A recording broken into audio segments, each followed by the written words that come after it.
Oh, Showverse, balik lagi sama gue Erik di acara mutualannya Show Workshop nih.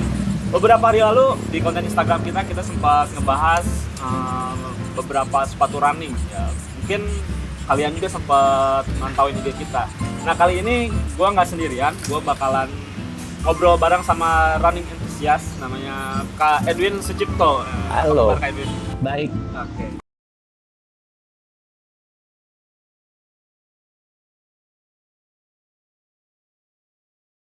Kita ngobrol bentar ya Kak Edwin ya. Soal pengalaman Kak Edwin sendiri, senang sama running itu dari kapan sih? Mungkin sejarahnya atau punya cerita tersendiri gitu. Oke, jadi salam kenal semuanya, shoe lovers. Saya Edwin Sucipto, saya pelari rekreasional lah ya, domisili di Bandung. Kebetulan kita kerjasama sama Shoe Workshop ya. Iya. Oke, jadi pertama kali kenal dunia lari itu saya tahun 2015, tapi sebenarnya udah seneng olahraga dari zaman sekolah sih. Cuman fokus ke olahraga lari itu baru 2014-2015 lah. Baru sekitar 7 tahunan yang lalu ya? Iya, udah 7 tahun ya, iya. Tapi itu apakah lari langsung pakai sepatu runners atau pakai sepatu biasa dulu gitu? Nah, kebetulan selama dulu kan kayak gym, saya aktif di gym juga, itu emang udah ada treadmillnya gitu kan, ada kayak sesi treadmillnya, jadi memang sepatu lari udah punya sih. Oh, jadi emang... tapi mulai banget dari yang basic kok gitu beneran. Oke. Kalau ngomongin soal yang basic, biasanya kan orang jogging dulu gitu, nggak langsung lari maraton atau lari berapa ratus meter gitu. Nah, kalau buat jogging sendiri biasanya ada sepatu khusus nggak? Enggak sih, kalau jogging sih mayoritas sepatunya sama ya, sama lari. Bahkan saya lebih kalau awal banget saya mulai lari pun saya nggak langsung lari, nggak kuat buat lari 30 menit gitu, saya nggak kuat. Jadi memang ada, kita mulai dari 2 menit lari, 1 menit jalan, 2 menit lari, 1 menit jalan. Jadi tahapan-tahapan. Jadi segala sesuatu yang tentang lari itu bagi saya tuh konsisten, bertahap, berkelanjutan gitu. Sampai akhirnya sekarang jadi expert lah ya? Wah, belum lah. Masih masih ya pelari rekreasional santai-santai lah. Masih aja mungkin. Hobi lah ya, hobi yang diseriusin. Hobi yang sedikit diseriusin ya. Tapi kalau misalnya orang-orang istilahnya awam gitu, baru mulai mau lari, mau lari pakai sepatu daily casual gitu, apakah masalah? Nah, jadi kalau sepatu casual itu kan flat dan tipis ya, rata-rata lari itu kan punya impact tuh ke kaki, tangan dan ke telapak kaki. Iya. Nah, jadi kenapa sepatu lari itu banyak teknologi yang disematkan, terus ada yang tebel, ada yang tipis, karena yang paling penting itu ada impact 4 kali berat badan tubuh di ujung kaki. 4 kali berat badan. Iya. Berarti kalau misalnya berat badannya 50 kilo, iya, seperti hentakan 200 kilo di telapak kaki. Nah, itu yang kenapa kalau bisa jangan pakai sepatu casual gitu loh. Okay. Kenapa sepatu lari udah ada teknologinya gitu loh. Terus kalau misalnya perbedaan sepatu jogging nih sama sepatu daily itu yang paling signifikan kelihatan secara looks aja orang-orang awam bisa tahu gitu. Ini kan tergantung anatomi kakinya. Jadi tergantung anatomi kakinya, tergantung berat badan tubuhnya juga ya. Tapi secara singkat, secara sederhana, paling aman tuh sepatu pertama buat lari, pilih yang soalnya masih agak tebel deh. Jadi nyaman gitu di kakinya. Jadi ke impactnya tiap hentakan kaki pada saat berlari itu lebih soft, lebih lembut gitu loh. Terus yang soal berat badan, tadi kan ngomongnya, apakah makin tebal insole-nya? Maksudnya apakah makin tinggi berat badannya gitu? Iya. Apakah harus si insole sama midsole-nya harus lebih tebal juga, lebih nyaman? Saya akan lebih menyarankan seperti itu. Okay. Jadi kalau misalkan teman-teman masih ada yang overweight, itu bisa memilih sepatu yang punya cushion tebal, midsole-nya dia tebal, dan punya kestabilan bagus di bagian ankle-nya. Karena karena uppernya itu kan ada sepatu yang misalkan rada goyang di bagian pergelangan kakinya itu, jadi terkunci sempurna, terkunci sempurna di wilayah depan, tengah kakinya, punggung kakinya sampai ke heel. Karena itu penting banget, kestabilan itu penting banget untuk awal-awal teman-teman belajar lari. Itu. Ngomongin soal sepatu running nih, sepatu running sekarang kan udah banyak perkembangan lah ya. Ya, wow, udah teknologi juga macam-macam. Perbedaannya apa sih? Maksudnya mungkin yang bikin sepatu running lama sekarang udah nggak relevan dipakai. Sebenarnya bukan masalah nggak relevan atau apa ya. Jadi kayak misalkan sepatu lari yang sekarang ini kan apa ya, teknologinya udah macam-macam, dari teknologi yang sol jadi lebih tebal, terus ada yang berplat karbon, ada yang plat dan lain-lain, dan disematkan masing-masing punya energy return, punya torsion system, punya ada yang kayak per atau apa gitu ya, lebih mantulin dan lain-lain. Itu apa ya, teknologinya sangat lebih membuat pelari punya running ekonomi yang lebih baik. Jadi running ekonomi itu apa ya, jadi running ekonomi itu kita bisa lebih efektif sama efisien.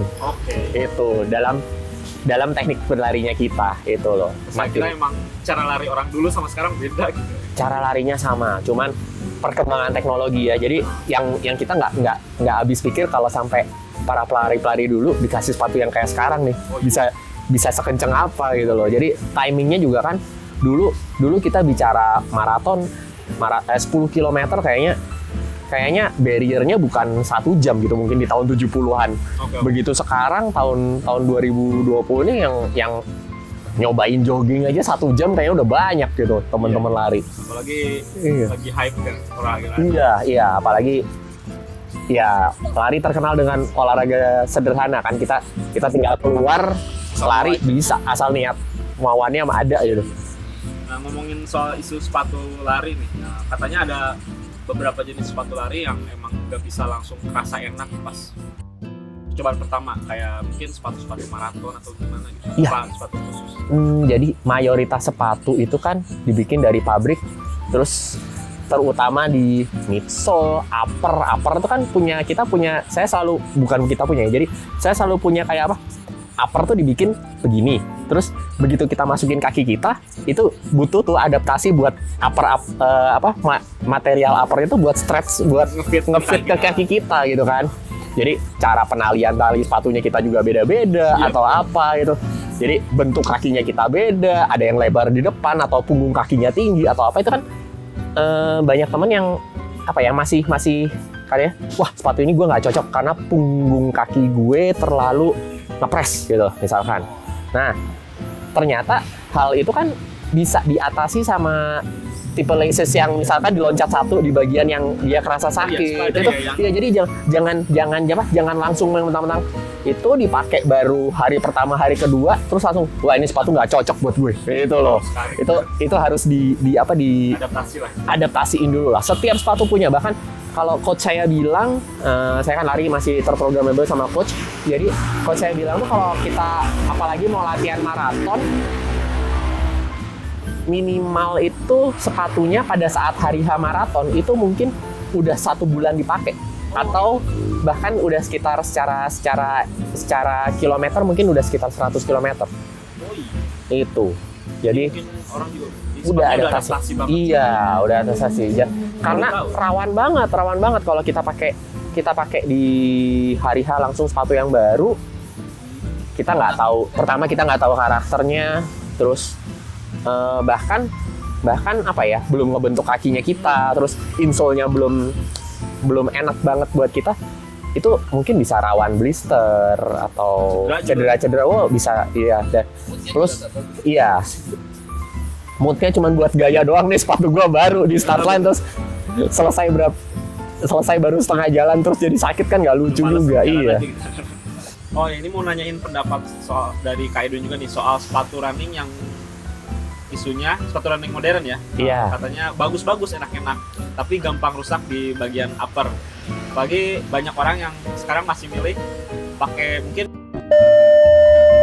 yang Oke. buat running gitu, karena mungkin Iya. si uppernya lebih Awet. durable. Iya. Gimana? Oke, jadi itu sizing sepatu ya. Kita juga mayoritas teman-teman yang kayak misalkan bagian kelingkingnya robek, itu kan Oh, iya kan, jadi bagian kelingkingnya robek itu mungkin karena sepatunya terlalu narrow, pemilihan sepatunya terlalu narrow, terlalu runcing di ujung gitu ya, atau pakainya terlalu besar. Jadi sobeknya itu nggak ke handle sama bagian toe boxnya yang ada kayak apa, ada kayak guardnya ini kan. Toe boxnya biasanya jadi saya lebih menyarankan pilih sepatu dengan size yang sesuai. Jadi kalau untuk teman-teman yang beli sepatu baru untuk lari di jarak selebar jempol tangannya deh di depan dari jari terpanjang. Jari terpanjang ya, jempol belum tentu jari terpanjangnya teman-teman ya. Jadi banyak jari tengahnya. saya aja jari telunjuk. Terus dari kaki yang terpanjang, kaki kiri sama kaki kanan bisa jadi panjangnya beda sekian. Saya beda 2 mili. Yang kanan lebih panjang. Iya. Terus kalau misalnya isu-isu pakai beli sepatu running atau sepatu olahraga gitu yang size-nya satu size di atas kita itu gimana? Ya, itu juga sih sebenarnya. Jadi tiap produsen sepatu kan punya sizing yang beda-beda kan, Cuman saya selalu pakai cara paling simple itu gambar kaki kita di kertas. Gambar kaki kita di kertas, tambahin sekitar 1 cm. Itu nanti sentimeternya itu biasanya Japan size. Japan size itu jarang banget salah. Itu lebar insole-nya. Terus kalau misalkan lagi beli sepatu mau bawa penggaris atau apa, ukur pakai beneran jadi insole-nya kan kadang-kadang ada yang insole-nya itu bisa dilepas. Coba ukur insole-nya gampang. Biasanya di toko sepatu kan ada yang fit. Oh iya, Fit itu kan, pakai itu aja. Jadi diukur beneran dari dalam insole-nya. Karena kan ada yang mungkin luarnya jadi desain lebar atau apa, jadi dari luar kayaknya udah pas, begitu di dalamnya ternyata sempit itu. Termasuk lebar kakinya kita. Lebar kakinya kita tuh kan bisa diukur dari insole sebenarnya cukup. Atau dari luar sepatunya. Next nih Kak, buat jenis-jenis sepatu modern sekarang yang ngomongin soal teknologi yang tadi. Ada beberapa sepatu yang pakai plat karbon, terus insole-nya tebal-tebal gitu. Sebenarnya di perlombaan lari sendiri ada aturannya nggak?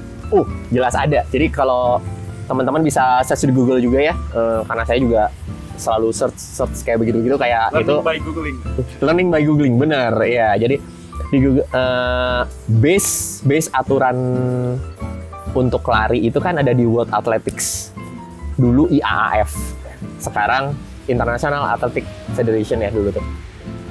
International kayak IAAF lupa. Pokoknya World Athletics sekarang. Nah, di situ tuh kayak misalkan teman-teman lari untuk lintasan atletik yang lintasan track and field yang teman-teman kejuaraan atletik di kayak di Gor Pajajaran yang kayak begitu. Nah, itu tuh sampai 800 meter, perlombaan sampai 800 meter. Tapi tidak include 800 meter ya, tidak include 800 meternya, itu hanya boleh stack tinggi sepatunya tuh hanya boleh, sole sepatunya hanya boleh 20 mili alias 2 cm. Nah, begitu di atas 800 meter itu 25 mm alias 2,5 cm. Jadi kalau misalkan ada lomba half marathon tapi di dalam track gitu ya, itu ya secara aturan hanya boleh pakai sepatu spike yang 25 mili. Itu versi badan World Athletics. Kalau dia lombanya memang untuk kayak kejurnas lah, PON kayak gitu-gitu ya, untuk level Indonesia. Kalau misalkan kita nih komunitas mau bikin lomba lari di dalam track gitu, nggak ada aturan itu, nggak ada pemenang yang tercatat sebagai boleh-boleh aja. Itu ya silakan mau pakai sepatu tebal mau apa. Bahkan di salah satu brand Adidas pun punya satu sepatu yang memang ilegal untuk digunakan atlet elit gitu loh. Jadi di perlombaan World Athletics itu nggak bisa dipakai. Karena mungkin menyalahi aturan yang tadi. Iya, jadi aturan yang untuk di road itu kalau kita lomba di jalan raya maksimalnya itu 40 mili, sedangkan dia 50 mili. 50 mili. Terus habis itu plat karbon itu cuma boleh 1 lapis dan nggak boleh 2 lapis sejajar. Nah, yang dari Prime X ini, dari brand Adidas ini, itu 50 mili. 50 mili. Terus habis itu plat karbon itu cuma boleh 1 lapis dan nggak boleh 2 lapis sejajar. Nah, yang dari Prime X ini, dari brand Adidas ini, itu 50 mili. 50 mili. Terus habis itu plat karbon itu cuma boleh 1 lapis dan nggak boleh 2 lapis sejajar. Nah, yang dia punya 2 lapis sejajar. Oh, Jadi, wah itu kayak ngeper aja, pakai itu kayak ngeper aja, enak banget dan saya juga bukan atlet elit, pakai aja gitu. Mau dipakai lomba saya juga ya nggak pakai aja, nggak akan menang juga gitu loh. Timingnya bukan timing pemenang juga, jadi sah-sah aja gitu loh. Ngomongin soal yang aturan tadi, kan ada aturan nggak boleh, misalnya nggak boleh tebel lah di beberapa perlombaan profesional gitu. Iya. Apakah ngaruh juga maksudnya ke performance lari kita? Jadi semakin tebal soalnya semakin kencang lari kita itu gimana? Oh enggak sih, saya nggak terlalu percaya sama hal yang kayak begitu. Jadi nggak semata punya sepatu dengan teknologi yang terkini, terus tanpa latihan, besoknya kita disuruh lomba 10K langsung bisa kenceng gitu, nggak mungkin. Itu segala sesuatu yang ada di dunia lari itu bagi saya fair banget. Jadi apa ya, di dunia lari itu bagi saya tuh lombanya tuh bener-bener buat diri sendiri. Jadi yang harus dikalahin sama kita tuh diri sendiri. Jadi bukan teman sebelah, bukan orang lain, bukan pelari lain. Jadi saat kita misalkan hari ini kita lari 10 km full effort yang bener-bener lomba, kita bener-bener high effortnya kita, effort maksimalnya kita 1,5 jam gitu, disuruh ngulang besoknya langsung 1 jam, jadi 1 jam tuh nggak mungkin gitu. Jadi memang harus ada latihan bertahapnya. Jadi bener-bener terdata ya, bener-bener terdata. Jadi signifikan terdatanya tuh apa ya? Jadi nggak semata-mata faktor luck ya, kayak misalkan apa ya, kayak luck tuh ya apa ya, ya luck pasti ada gitu, pasti ada gitu. Kayak misalkan lagi lari itu tiba-tiba sakit perut terus jadi nggak finish gitu kan ya, itu faktor bad luck gitu ya. Itu faktor bad luck gitu. Cuman secara data itu kalau misalkan kita latihannya kayak begini selama sebulan, itu targetnya berapa tuh masukin sekarang di teman-teman ada aplikasi, dimasukin tuh targetnya sekian gitu, itu kadang-kadang diikutin tuh bener gitu. Emang sesimpel itu gitu. Cuman ngelakuinnya kan nggak sesimpel itu gitu, disuruh pace per kilometernya harus jadi berapa gitu kan. Tapi kalau secara teknis kayak misalnya tapi secara teknis ya, apa emang benar gitu sepatu yang midsole-nya tebal jadi bikin kita. Saya juga pernah nonton video soal sepatu maraton itu, ada mungkin dari 10 yang terdepan sekitar 6 atau 7 itu ternyata pakai sepatu yang sama gitu. Iya, sekarang kayak gitu. Jadi midsole tebal belum tentu bikin makin kencang sih. Teknologi di dalam midsole tebelnya itu apa yang bisa bikin kencang. Jadi saat ini kan kayak plat, kita ngomongin zaman sekarang carbon plate lah ya, plat karbon. Dan karbonnya itu kan beneran karbon ya, carbon fiber ya. Yang carbon fiber yang anti peluru. Iya, bukan plastik di cat celup itu ya. bukan yang plastik di cat celup ya. Oke, jadi ini the real carbon fiber ya yang dipakai. Nah, dia itu butuh midsole tebal karena dia butuh daya lontar. Daya lontar. Sedangkan kalau misalkan cuman pakai plastik, daya lontar setebel itu nggak ada efeknya, patah mungkin plastiknya. Itu loh.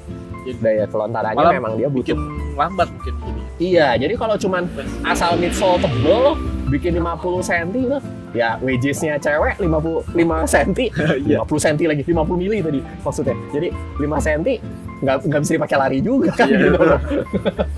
Terus bahannya kan ada yang gembuk. Nah, coba pakai bahan wedges-nya cewek gitu, yang keras gabus gitu. Coba pakai lari. Betul. Sakit yang ada.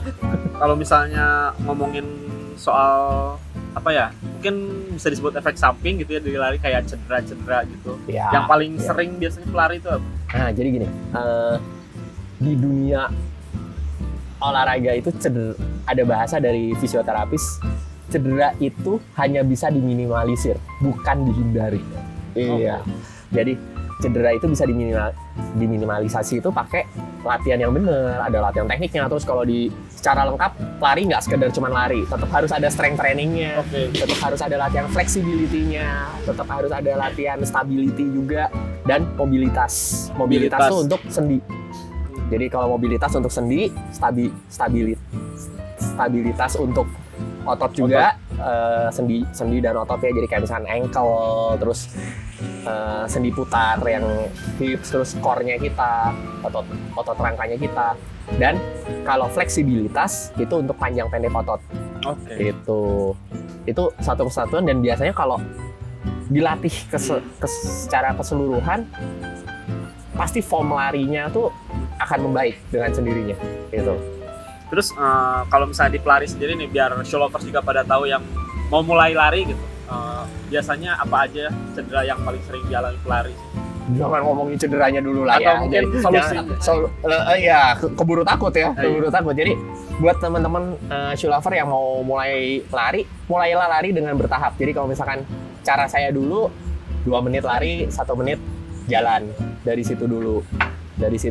Terus habis itu nanti kuat tambah 3 menit jadi 1 menit, sampai akhirnya kalau dari lari teman-teman misalkan bisa jadi punya 10 menit lari nonstop gitu. Oke. Jogging nonstop. Tahap intinya bertahap ya untuk menghindari itu. Bertahap. Terus googling, YouTubing, apapun sih, itu sebenarnya udah gampang, udah banyak banget. Zaman sekarang tuh udah enak banget, beda sama tahun saya 2015 aja di YouTube belum banyak banget yang tentang olahraga kan, searching gitu. Jadi kalau sampai cedera tuh yang ya kita baru masuk, kalau misalnya cedera yang pelari tuh rata-rata yang banyak yang bilang lutut, terus plantar ya, alias telapak kaki bawah. Oke. Itu. Nah, tapi telapak kaki bawah ini rata-rata sebagian besar itu disebabkan sama kekuatan topangan yang kurang dari otot betis. Iya, dari otot betisnya. Jadi merupakan satu kesatuan. Jadi nggak bisa ngomong ada yang dari plantar, bahkan bisa jadi sakitnya ke bahu. Oh iya. Itu karena body link. Iya, dari otot leher sampai ke tumit gitu loh. Jadi awal mulanya dari plantar, terus sakitnya jadi di bahu, atau dari bahu sakitnya jadi di pinggang gitu. Bisa macam-macam. Jadi solusi yang kalau sampai amit-amitnya cedera, tuntaskan di expert yang bener. Jadi fisioterapis, atau kalau misalkan butuh dokter terkait, dan diselesaikan. Jadi kalau misalkan dapat jadwal fisio 4 kali, tapi di 2 kali udah ngerasa enak, terus lari lagi 2 kalinya nggak diselesain, itu bahaya buat munculnya cedera kambuhan gitu loh. Jadi nggak bisa mentang-mentang udah enak langsung lari lagi. Iya. Kalau yang soal Oh iya. Iya. Pam. Iya, blister. Ada. Iya, blister. Lecet yang kebakar itu tuh blister namanya, istilahnya di kita tuh. Ini ngomongin soal teknologi dalam sepatu nih kan, misalnya insole dalam sepatu. Okay.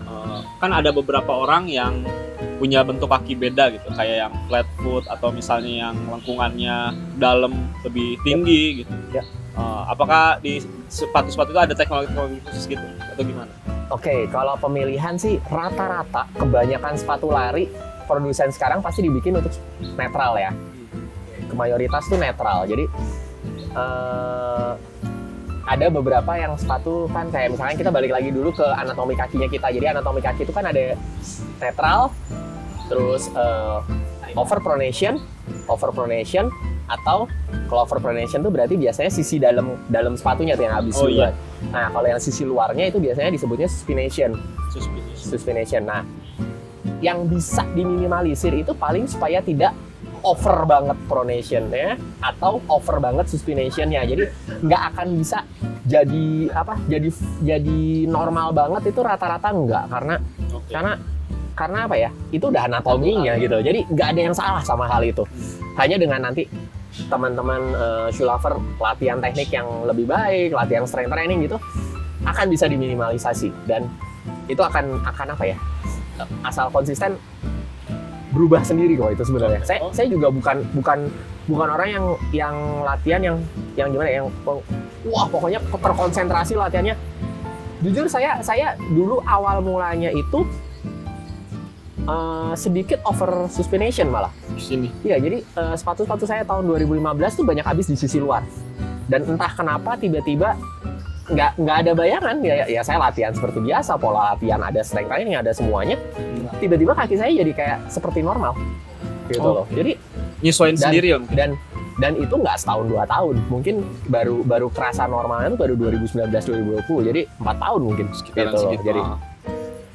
Jadi ya, dan itu saya trainingnya masih yang asal kan gitu loh. Saya programmable aja baru mulai 2018 gitu. Program sama di bawah panduan coach itu baru 2018 akhir. Jadi ya hitungannya 2019 saya baru mulai itu, dan tiba-tiba sepatu saya jadi rata sendiri, jadi nggak pernah habis sebelah gitu, udah nggak pernah. Oh iya. Iya. Dan lucu kan itu. Jadi Berarti emang bentuk kaki juga ngaruh sama cara lari gitu. iya. Tapi butuh adaptasi.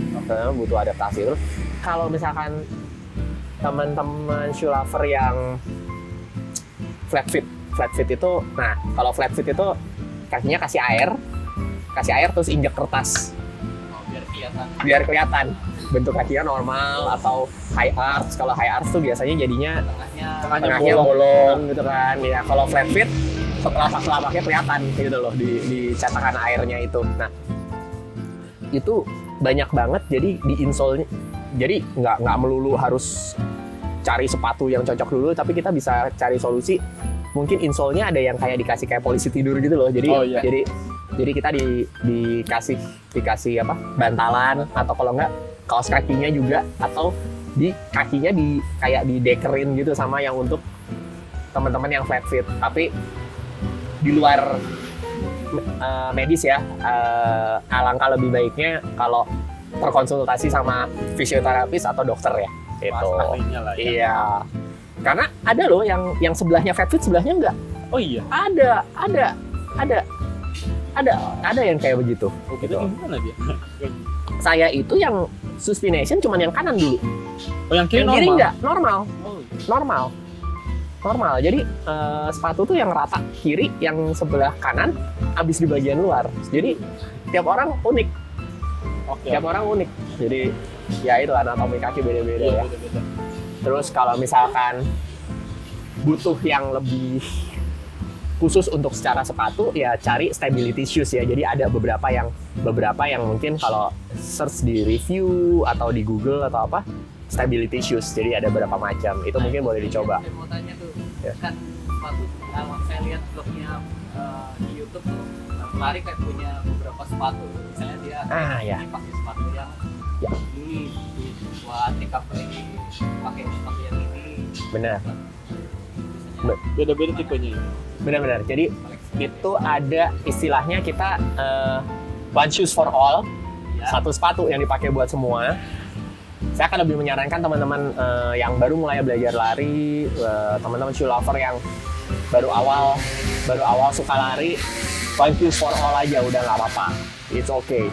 Tapi kalau misalkan mau lebih serius, terus mau pakai tipe shoe rotator alias dia rotasi, jadi untuk isi run dia punya yang cushionnya tebel misalkan, terus untuk long run dia punya yang karbon atau apa, terus untuk speed dia punya yang tipis, karena latihan juga kan kalau misalkan kita latihan terprogram, kita udah ada speed sessionnya juga, jadi yang latihan dengan pace yang lebih cepat, misalkan 400 meter aja, terus istirahat sekian menit, terus lari 400 meter kali kali 5 atau kali 6 itu, jadi terus mungkin ada sprint 20 detiknya atau apa gitu kan, macam-macam ya, itu tergantung coachnya atau tergantung latihan. Misalkan di komunitas itu, kalau join di komunitas juga saya rasa semua komunitas lari di Indonesia udah mengedepankan latihan-latihan yang seperti itu gitu, jadi udah bagus banget.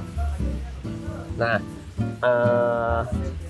kalau rotasi itu sebenarnya simpelnya secara minimal 2. Jadi punya yang easy dan long run shoes untuk cushion yang lebih tebal, dan satu cushion yang lebih tipis untuk speed. Itu aja. Tapi nggak wajib ya, nggak wajib. Jadi kayak misalkan ada temen yang kalau pakai sepatu speed itu malah kelantarnya sakit, telapak kakinya malah sakit. Meskipun dipakai buat, misalnya dia udah biasa 10 km lari, tapi dipakai 2 km aja itu sakit, ya itu jangan, gitu loh.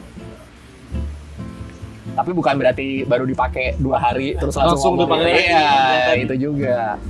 Tetap Baru ada adaptasi. Pakai 2 hari langsung pakai long run. Bahkan saya pun ini, jadi saya punya apa ya, solusi singkat buat teman-teman yang mau ngadaptasi pakai istilahnya kan racing flat ya, jadi dia sepatu yang lebih tipis kan, sepatu yang lebih tipis, pakai kaos kakinya yang cushion, justru kaos kakinya yang cushion, jadi kaos kakinya yang lebih tebel, iya kaos kakinya, iya itu awal yang baik. Bahkan sampai hari ini kan sepatu yang dengan tipis itu kan beratnya pasti jauh lebih ringan. Beratnya jauh lebih ringan. Saya pun kalau speed session tetap pakai kaos kaki yang tebal. Tapi nggak pengaruh ke performance itu loh. Oke. Nggak ngaruh banget malah. Bahkan kalau misalkan saya pakai kaos kaki yang tipis malah mungkin agak-agak sakit gitu loh. Jadi solusi saya sih kaos kaki juga nggak boleh main-main gitu. Sedetail itu ya. Kalau misalnya Bisa emang jadi kita gitu ya. Iya. seniat itu pengen Seniat itu. Terus kalau teman-teman yang masih suka blister di antara jari, pakai kaos kakinya yang 5 finger, katanya itu jauh lebih.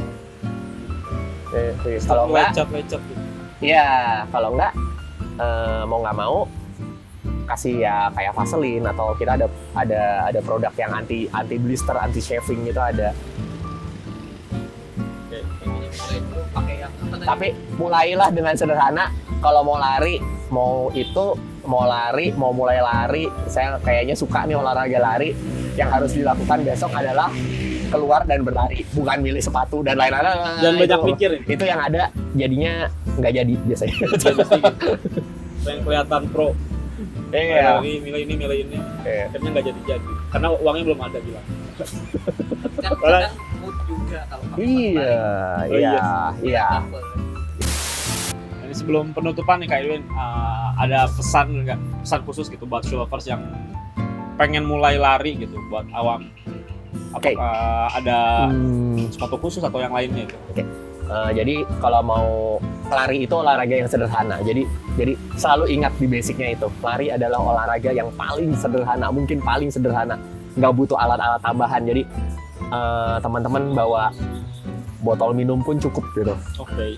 Berlari pakai apparel yang enak, sepatu yang enak, selesai. Yang dimiliki dulu apa, terus mulai dengan perlahan, tapi konsisten sama berkelanjutan. Itu udah.